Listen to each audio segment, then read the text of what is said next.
아는 기자, 정치부 구자준 기자 함께 하겠습니다. 야당이 만역 재판관 임명하라고 오늘 최후 통첩과 같은 이 메시지를 보냈습니다.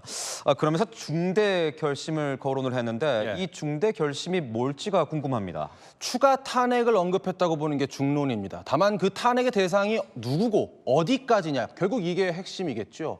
오늘 중대 결심을 언급한 야당 원내대표가 실명을 거론한 인물은 한덕수 총리와 최상목 부총리 두 사람입니다. 한 총리에 더해 여차하면 최상목 부총리까지도 가능성이 있어 보입니다.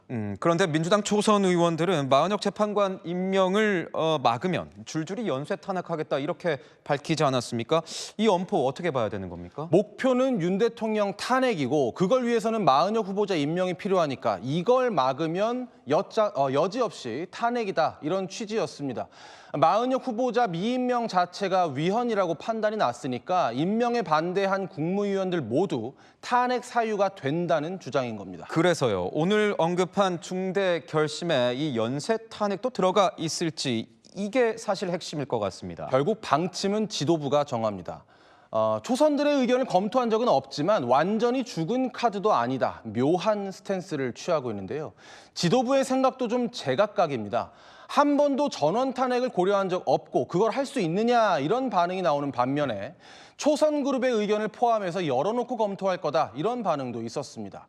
당장 실행에는 거리를 두면서도 죽은 카드도 아니라는 뉘앙스인데 일단 파장을 일으켰던 연쇄 탄핵 발언에 대해 완급 조절, 수위 조절에 들어간 걸로 보는 게 맞을 것 같습니다. 수위 조절이라고 이야기를 하니까 이것도 좀 궁금합니다. 사실 민주당이 이 한덕수 총리에게 제안한 시한은 오늘까지였습니다. 그런데 오늘 다시 이틀을 더 줬습니다.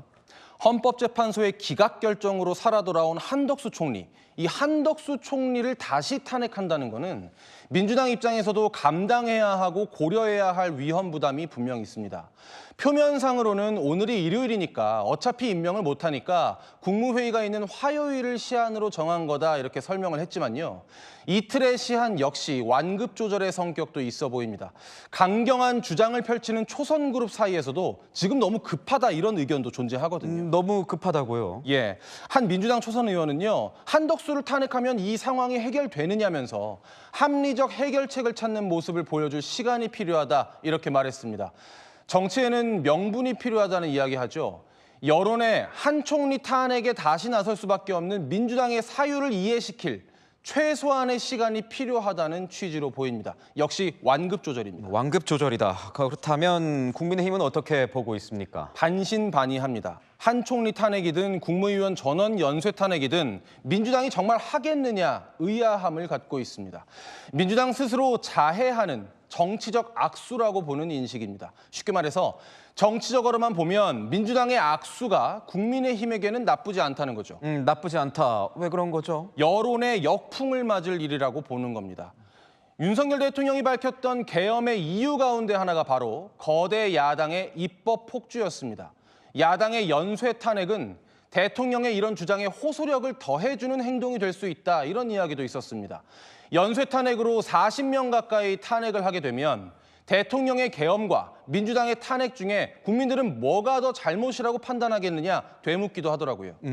여당 입장에서는 뭐 그렇게 생각을 할 수도 있을 것 같아요.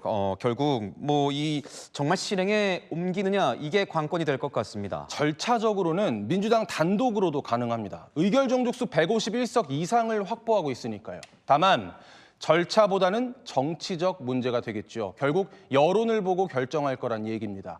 초선들의 언급만으로도 여론의 역풍이 심상치 않으면 꺼낼 수 없는 카드가 될 거고요. 반대로 탄핵 심판 국면이 불안하다 싶으면 다시 꺼낼 카드일 수도 있습니다. 상황을 좀 더 지켜봐야겠군요. 지금까지 아는 기자였습니다.